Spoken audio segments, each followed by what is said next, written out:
Hey chicos, ¿cómo están? Espero se encuentren muy bien. Bueno, guía número 6, una guía que se va a enfocar netamente a la parte de la estadística.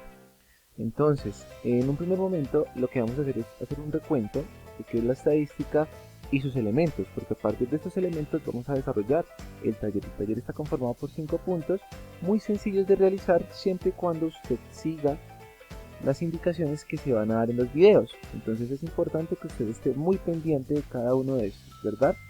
Entonces, ¿qué es la estadística? La estadística es la ciencia que me permite recoger, ordenar, analizar e interpretar un conjunto de datos para sacar conclusiones.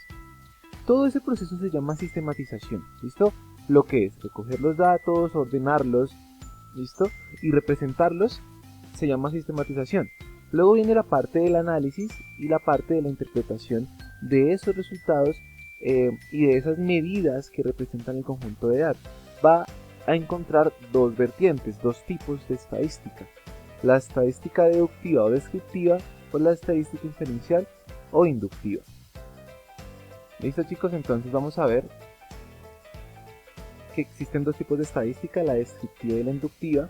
La inductiva se relaciona toda la parte de la probabilidad y el estudio del azar, mientras que la descriptiva hace alusión a la parte del análisis de los datos, todo lo que es el tratamiento de los datos, ¿listo?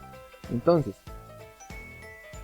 vamos a encontrar que la estadística descriptiva me permite analizar un conjunto de datos.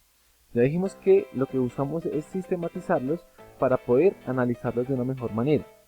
Entonces, dentro de los elementos principales que encontramos está el concepto de población y el concepto de muestra.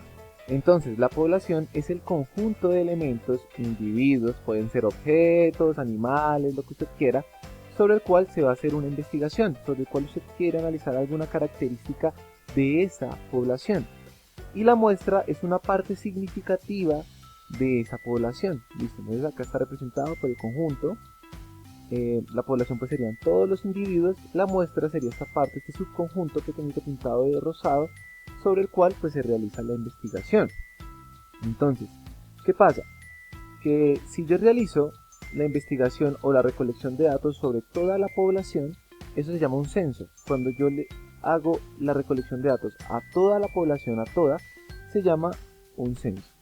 Pero si yo le hago el estudio de investigación estadístico a la muestra, pues se llama un muestreo, es decir, realizo un muestreo. En resumen, que existe población y muestra, que cuando se le hace la recolección de datos a la población se llama censo, y que cuando se le hace la recolección de datos a la muestra se llama muestreo. ¿Listo? Entonces dijimos que queremos analizar una cualidad, una característica de esa población. ¿Listo?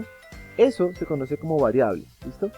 Entonces, las variables, es importante que tengan en cuenta esto, se dividen en dos tipos, cualitativa y cuantitativa. Entonces, una variable es cuantitativa cuando la respuesta que usted obtiene es un número. ¿Listo? Cuantitativa, número. Y es cualitativa cuando la respuesta que usted obtiene es una palabra, una cualidad, una característica. ¿Listo? Dentro de las variables cualitativas existen dos, la ordinal y la nominal. La ordinal pues son aquellas variables cualitativas que se pueden ordenar y la nominal son aquellas variables cualitativas que no se pueden ordenar. Un ejemplo de variable cualitativa ordinal serían, por ejemplo, los meses del año. Yo puedo ordenar los meses del año porque hay un orden, ¿verdad? Primero va enero, luego va febrero, luego va marzo, luego va abril y así hasta llegar a diciembre. Pero, por ejemplo, una variable cualitativa nominal, que son aquellas que no se pueden ordenar, son por ejemplo el color de ojos. Uno puede tener color de ojos cafés, azules, verdes, pero yo no puedo ordenar esas respuestas, ¿cierto? Porque no hay una jerarquía entre ellos, es decir, que los ojos cafés no van a ser mayores que los ojos azules, que los ojos azules no van a ser menores que los ojos verdes, no existe una jerarquía entre ellos.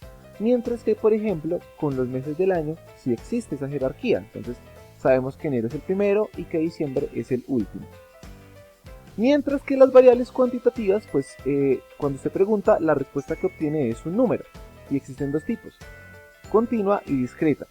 Cuando la respuesta que usted obtiene es un número decimal, hablamos de una variable continua. y cuando usted obtiene un número entero, usted tiene una variable cuantitativa discreta.